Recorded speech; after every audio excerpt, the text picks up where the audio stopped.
तो बच्चों, आज की वीडियो में हम प्रश्नावली 4.2 के पहले जो उदाहरण दिए गए हैं उन्हीं उदाहरणों को बताएंगे। उनमें से एक उदाहरण हम इसके पहले वाले वीडियो में बता दिए हैं, आप इसके पहले वाला वीडियो देख लीजिए। तो उदाहरण 3 को हम बता दिए हैं, तो चलिए उदाहरण 4 को हम बता रहे हैं। उदाहरण 4 आप लोग लिखिए।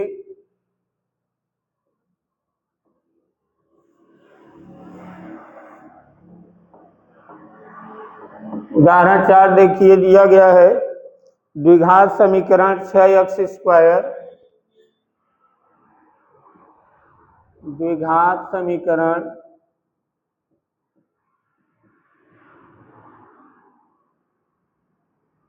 6x square minus x minus 2 बराबर 0 के मूल ज्ञात कीजिए, के मूल ज्ञात कीजिए।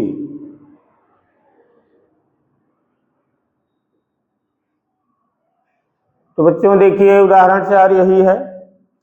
एक द्विघात समीकरण दिया गया है, इस द्विघात समीकरण के मूल ज्ञात करने हैं। तो चलिए इसे हल करके देखते हैं।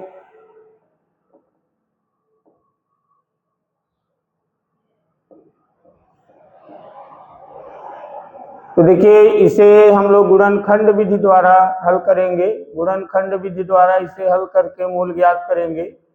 और गुणनखंड विधि द्वारा कैसे हल किया जाता है इसके बारे में हम इसके पहले वाले वीडियो में बताए हैं, आप उसे ध्यान से देखिए तो आपको समझ में आएगा कि गुणनखंड विधि से द्विघात समीकरण को कैसे हल किया जाता है। तो चलिए इसे हल कर रहे हैं हम। देखिए ध्यान से, दिया गया है, देखिए दिया है समीकरण, द्विघात समीकरण 6x square minus x minus 2 बराबर 0। तो इसे हल करने के लिए सबसे पहले क्या करना है, इसमें से अचर पद लेना है और x स्क्वायर का गुणांक लेना है। अचर पद लेना है और x स्क्वायर का गुणांक लेना है, फिर दोनों का गुणा कर देना है। इसमें देखिए अचर पद कौन है, ये 2 जो है यही अचर पद है। अचर पद उसे कहते हैं जिसके पास x न हो।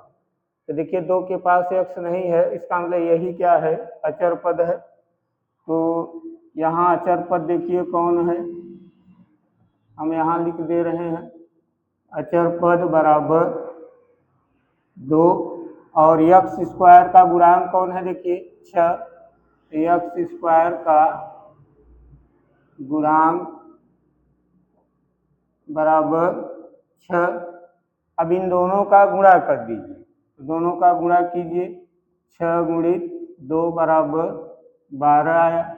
अब ये जो 12 आया है इसका 2 भाग करना है, इसको 2 भागों में बांटना है और पहाड़ा पढ़ के इसे 2 भागों में बांटना है। तो इसके 2 भाग करने हैं और इसके 2 भाग इस तरह से होने चाहिए कि दोनों भागों को जोड़ने से या घटाने से यक्ष का गुणांक प्राप्त हो जाए। देखिए यहाँ यक्ष का गुणांक कितना है, 1 है। यहाँ यक्ष का गुणांक कितना माना जाएगा, 1। तो इसके ऐसे 2 भाग ढूंढिए, इसके ऐसे 2 भाग ढूंढिए कि दोनों भागों को जोड़ने से या घटाने से यक्ष का गुणांक अर्थात 1 आ जाए। इसका 2 भाग कीजिए। देखिए इसका 2 भाग देखा जाए तो इसका 2 भाग देखिए, 1 भाग 4 होगा और 1 भाग 3 होगा। 4 तिहाई 12 होता है, 1 भाग 3 बना दीजिए, 1 भाग 4 बना दीजिए, 1 भाग 3 बना दीजिए।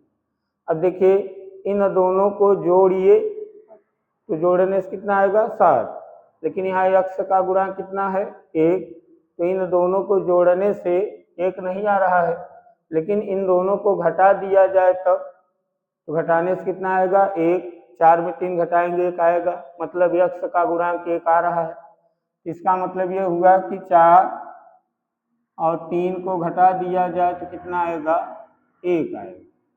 तो अब क्या करना है, यहाँ x का गुणांक जो 1 है उसी 1 के स्थान पर आप इस 4 - 3 को लिख दीजिए। यहाँ चलिए लिखा जाए 6x² माइनस 1 के जगह पे, यहाँ 1 है ना, 1 के जगह पे यही लिखिए 4 - 3 आगे x - 2 बराबर 0। फिर आगे 6x² माइनस x का गुणा इन दोनों में कर दीजिए 4 और 3 में, तो 4x और माइनस माइनस का गुणा प्लस, x का गुणा 3 में 3x - 2 बराबर 0।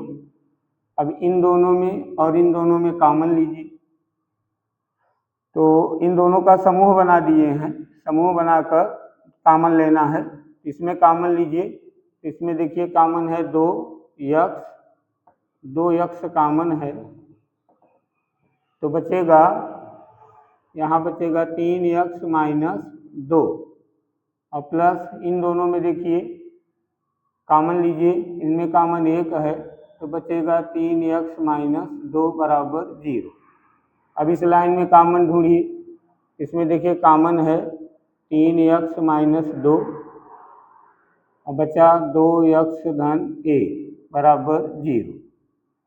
अब देखिए 2 कोष्ठक आ गए हैं, मतलब इसका गुणनखंड हो चुका है। अब हमें मूल ज्ञात करना है, इन दोनों कोष्ठकों को बारी बारी से 0 के बराबर कीजिए और x का मान निकालिए, जो x का मान आएगा वही मूल है। तो हम पहला कोष्ठक ले रहे हैं पहले, यदि 3x - 2 बराबर 0 हो तब यहाँ x का मान निकालना है, तो ऋण 2 को पहले उधर ले जाइए, 3x बराबर 2 होगा, x का मान निकालिए तो 2/3 होगा, तो एक मूल यही है। अब दूसरा कोष्ठक लीजिए, यदि 2x धन 1 बराबर 0 हो तब 2x बराबर -1 होगा, तो x बराबर होगा -1/2। ये दूसरा मूल है। तो बच्चों यही उत्तर है, ये द्विघात समीकरण का एक मूल ये है, एक मूल ये है। तो जो द्विघात समीकरण दिया गया था उसके 2 मूल 2/3 और एक -1/2। चलिए इसे लिख लीजिए, तो दूसरा बताया जाए।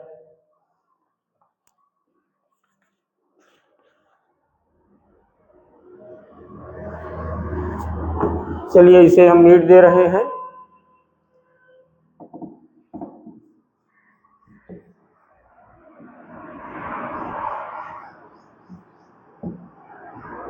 चलिए उदाहरण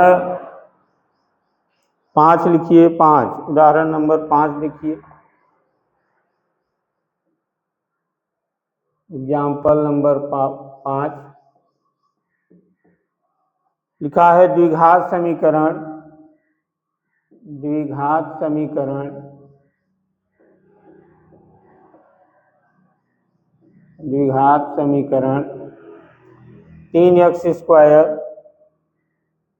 3x² माइनस 2√6x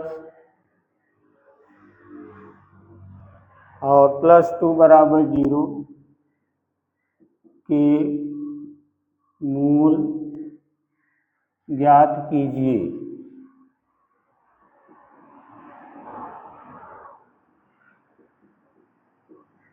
तो द्विघात समीकरण दिया गया है 3x² माइनस 2√6x +2 बराबर 0 के मूल ज्ञात कीजिए। तो चलिए इसे हल किया जाए।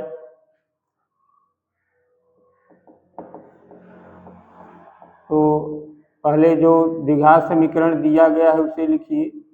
दिया है समीकरण 3x² माइनस 2√6x +2 बराबर 0। यहाँ देखिए बच्चों, जैसे इसके पहले वाले में हम अचर पद और x² का गुणांक लेकर गुणा कर दिए थे तो 12 आ गया था, फिर 12 के 2 भाग ज्ञात किए थे, 4 और 3। यहाँ ऐसा करने की ज़रूरत नहीं है।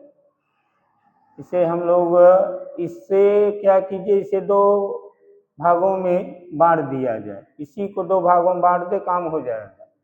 देखिए कैसे, 3x² माइनस इसे हम लिख दें √6 प्लस √6। इन दोनों को जोड़ेंगे तो 2 √6 ही आएगा। तो इसी को हम 2 भागों में बांट के लिख दिए हैं। आगे x + 2 = 0। अब आगे 3x² माइनस x का गुणा इन दोनों के साथ कर दीजिए, तो √6x और माइनस ऋण धन का गुणा ऋण होगा, √6x + 2 = 0। अब देखिए क्या करना है। अब 3x² माइनस, ऐसा कीजिए कि इस 3 को देखिए, ये 3 जो है इसे हम 2 बार करनी में 3 गुणा करके लिख सकते हैं। इन दोनों का गुणा करने से वापस 3 ही आएगा, तो 3 की जगह हम इन दोनों को लिख दे रहे हैं। तो देखिए 3 की जगह हम लिख रहे हैं √3 गुणित √3 x² माइनस √6 को हम लिख दे रहे हैं इस तरह, √6 को लिख दें √3 और गुणित √2 ऐसे। तो √6 की जगह लिखिए √3 गुणित √2 और आगे x माइनस, यहाँ भी वही कर दीजिए √3 गुणित √2 x और प्लस 2 को लिखिए, 2 को भी इसी तरह लिख दीजिए √2 गुणित √2। जैसे इन दोनों का गुणा करने से 3 आएगा, तो इन दोनों का गुणा करने से 2 आएगा। तो 2 के स्थान पर लिख दें √2 गुणित √2 = 0।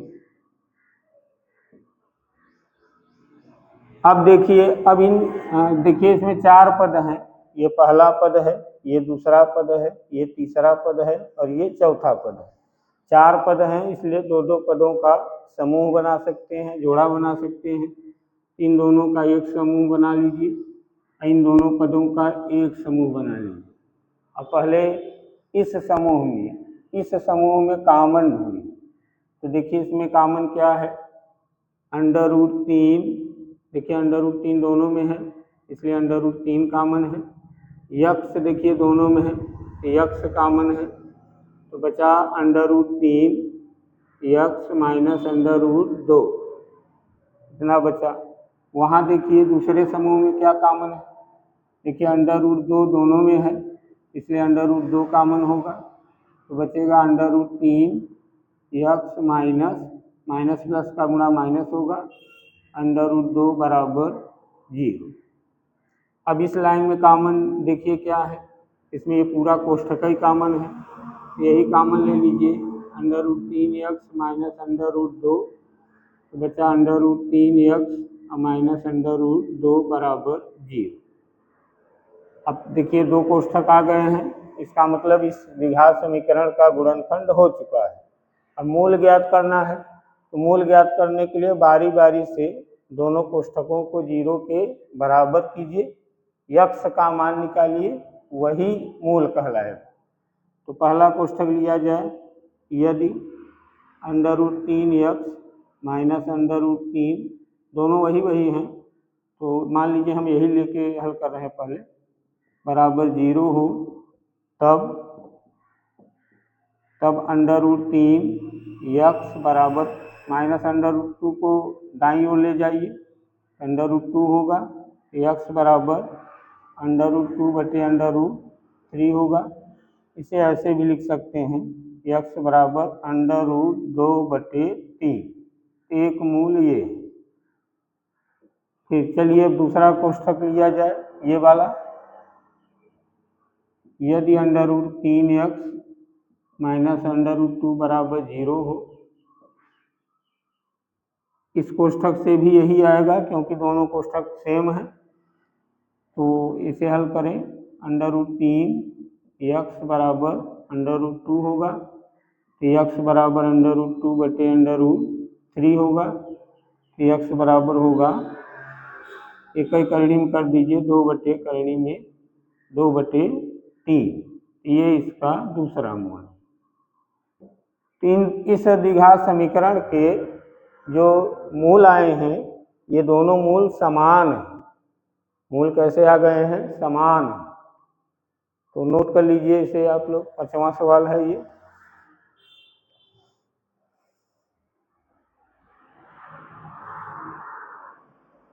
चलिए अब 6वां लिखिए, इसे मिट दें।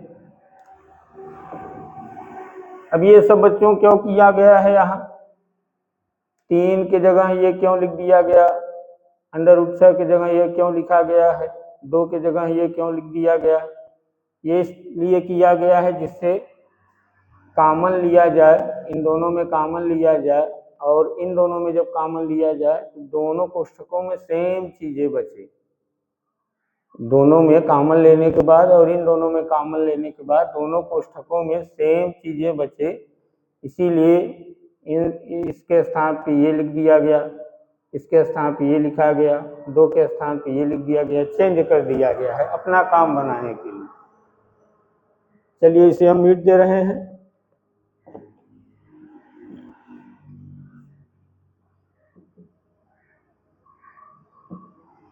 चलिए उदाहरण नंबर ये 5 था, अब 6वां लिखिए।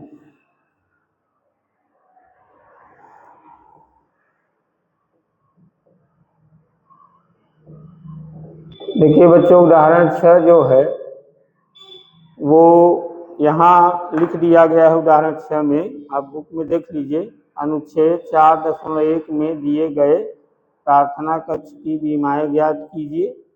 उस पर उसके बाद हल डाल के लिख दिया गया है, अनुच्छेद 4.1 में हमने ज्ञात किया था कि यदि कक्ष की लंबाई x मीटर हो तो x समीकरण 2x² + x - 300 बराबर 0 को संतुष्ट करता है। तो इसी समीकरण को गुणनखंड विधि द्वारा हल करना है। ये समीकरण आपको यहाँ अनुच्छेद 4.1 में मिल जाएगा। यहाँ देखिए है, यहाँ देखिए दिया गया है 2x² + x - 300 बराबर 0, यही है समीकरण यहाँ। तो इसी को कह रहे हैं गुणनखंड विधि से हल कर दीजिए। तो चलिए इसी को हम यहाँ लिख दे रहे हैं, द्विघात समीकरण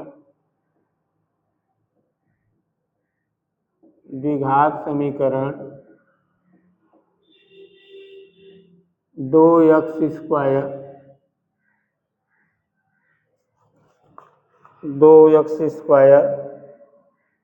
और +x - 300 बराबर 0 के मूल ज्ञात कीजिए।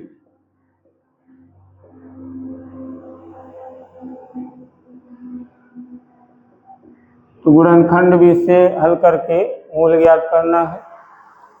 और बच्चों, द्विघात समीकरण को हल करने की 3 विधियां हैं, लेकिन केवल गुणनखंड विधि ही आपकी बुक में दिया गया है। पूर्ण वर्ग बनाकर श्रीधराचार्य सूत्र द्वारा इसका कोई सवाल बुक में नहीं दिया गया है, सिर्फ गुणनखंड विधि से आपको हल करना है। अब ये प्रश्नावली खत्म हो जाएगी तो हम आपको पूर्ण वर्ग बनाकर गुणनखंड कैसे किया जाता है ये बताएंगे इसके आगे वाले वीडियो में, जब ये प्रश्नावली खत्म हो जाएगी तब। तो चलिए इसे हल किया जाए। तो देखिए समीकरण दिया गया है,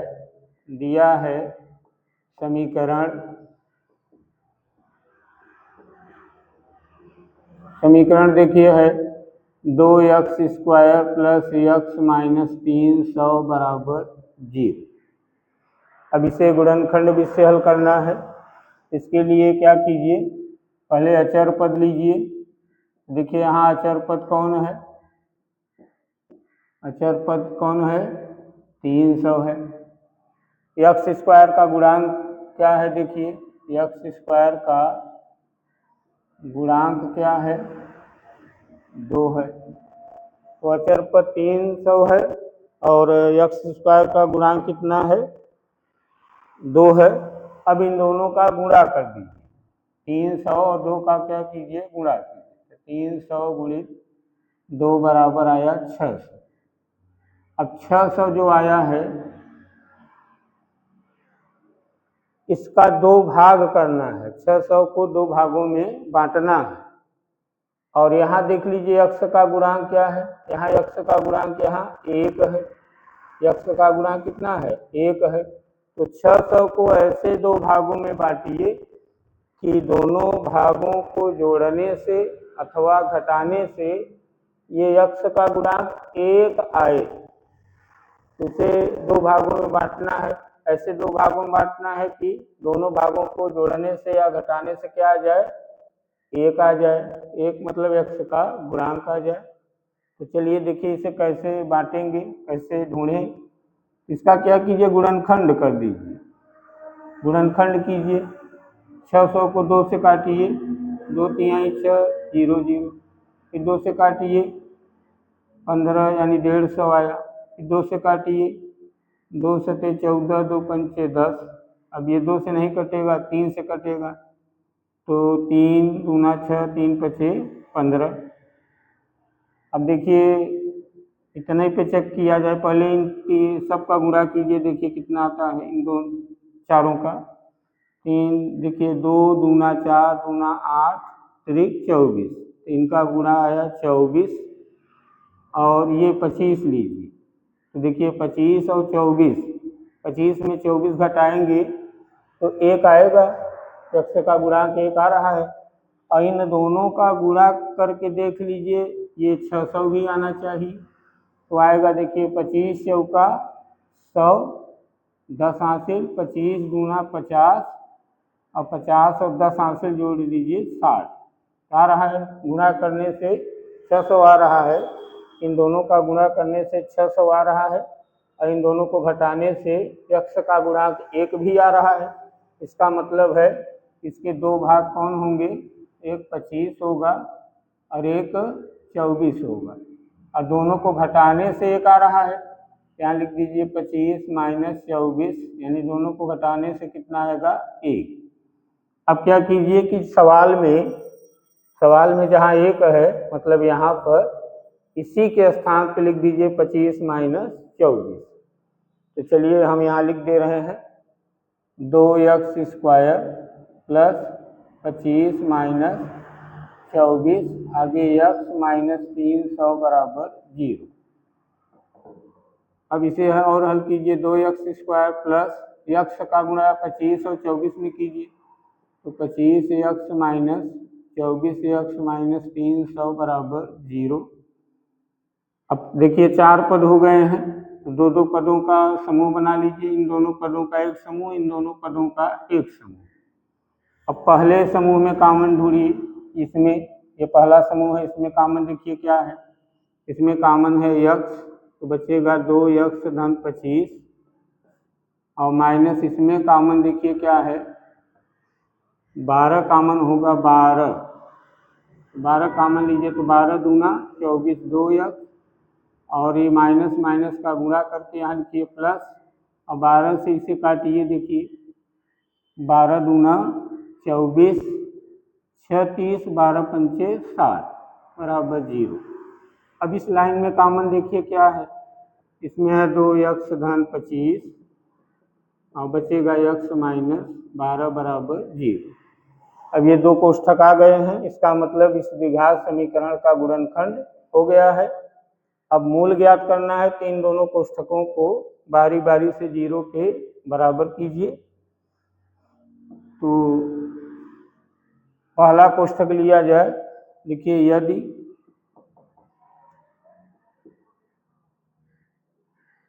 यदि 2x धन 25 बराबर 0 हो तब 2x बराबर माइनस 25, x बराबर निकालेंगे तो माइनस 25 बटे 2, ये एक मूल है। ये ऋणात्मक मूल आ गया है इसमें। और दूसरा कोष्ठक यदि x माइनस 12 बराबर 0 हो तब x बराबर 12, ये दूसरा मूल। इसके दो मूल आ गए हैं, एक -25/2 है, एक x बराबर 12 है। अब अगर वहाँ जो x था 4.1 में x देखिए कक्ष की लंबाई थी, कक्ष की चौड़ाई थी। x वहाँ क्या माना गया था, कक्ष की चौड़ाई, कक्ष मतलब कोई कक्षा रहा होगा उसी की चौड़ाई। तो देखिए यहाँ कक्षा की चौड़ाई को x माना गया था और x बराबर देखिए 12 आया है, x बराबर -25/2 भी आया है। यहाँ कक्षा की चौड़ाई जो है वो 12 माना जाएगा। कक्षा की चौड़ाई कौन मानी जाएगी, 12। ये क्यों नहीं माना जाएगा, क्योंकि ये ऋणात्मक है और आपको पता होगा कि लंबाई, चौड़ाई, ऊंचाई ये सब ऋणात्मक नहीं होती है। तो अगर कक्ष की चौड़ाई पूछा जाए कि इन दोनों में से कौन होगा, तो आप इसे नहीं बताएंगे क्योंकि ये ऋणात्मक है। इसे छोड़कर कक्ष की चौड़ाई इसे बताइए कि कक्ष की चौड़ाई कितना मीटर है।